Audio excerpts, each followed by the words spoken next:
আমাদের বাংলাদেশের একটা জিনিস বলতে পারি, বাঙালিদের মন যেরকম শক্ত সেরকম আবার নরম। ফিলিস্তিনি এবং গাজার জন্য বাঙালিরা কিন্তু বিক্ষোভ মিছিল দেখাচ্ছে, যা স্মরণকালের স্মরণীয় হয়ে থাকবে। আপনারা দেখতে পাচ্ছেন এত বড় বিক্ষোভ মিছিল আমার লাইফেও আমি আর কখনো দেখি নাই, যা অন্য একটি দেশের প্রতি নির্মমতা দেখালো ইসরায়েল, যার জন্য বিক্ষোভ মিছিলটি হচ্ছে। আরব দেশের আরব কান্ট্রির মুসলমানগুলো যদি এরকম বিক্ষোভ মিছিল দেখাতো, তাহলে আমার মনে হয় এতদিনে ইসরায়েলের একটা কিছু হলেও হতে পারত, যা বাংলাদেশ নাড়িয়ে দিচ্ছে আমেরিকা এবং ইসরায়েলের ভিত। এই বিক্ষোভটা যদি ইন্দোনেশিয়া এবং সৌদি, কাতার, ওমান, জর্দান এরা দেখাতো, তাহলে আমার মনে হয় এতদিনে ইসরায়েলের সরকার নেতানিয়াহু টিকতে পারতো না। তাই আমার আহ্বান থাকবে,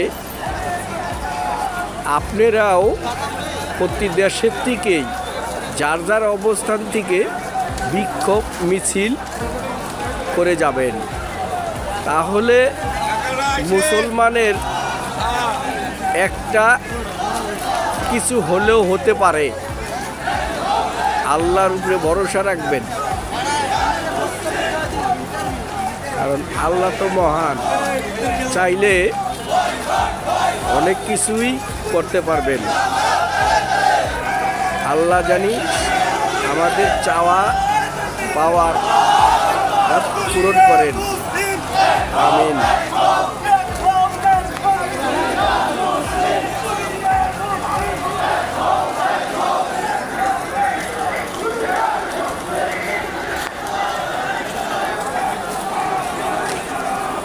যে বিক্ষোভ মিছিলটি দেখতে পাচ্ছেন, আমার মনে হয় এইটি যদি আমি এখন থেকে সন্ধ্যা পর্যন্ত ক্যামেরাটা এইভাবে ধরে রাখি,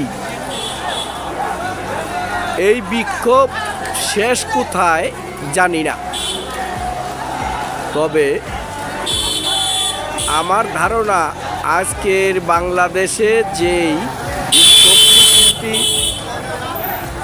হচ্ছে, তা পৃথিবীর কেউ কোনো কখনো দেখাতে পারেনি।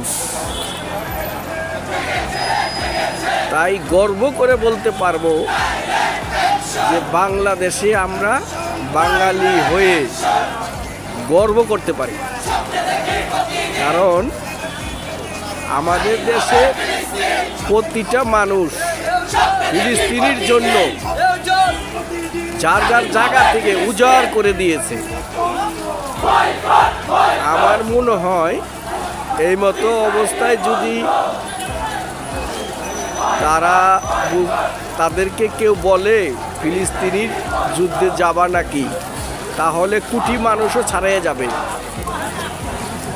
এটা আমার ধারণার থেকে বলছি, কারণ বাংলাদেশের মানুষের মন আগেই বলেছিলাম যেরকম শক্ত ওরকম নরম।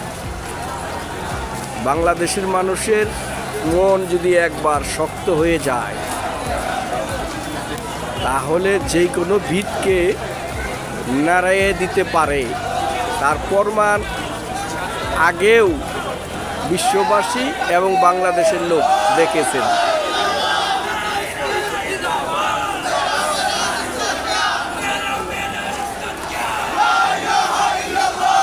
এখানে কিন্তু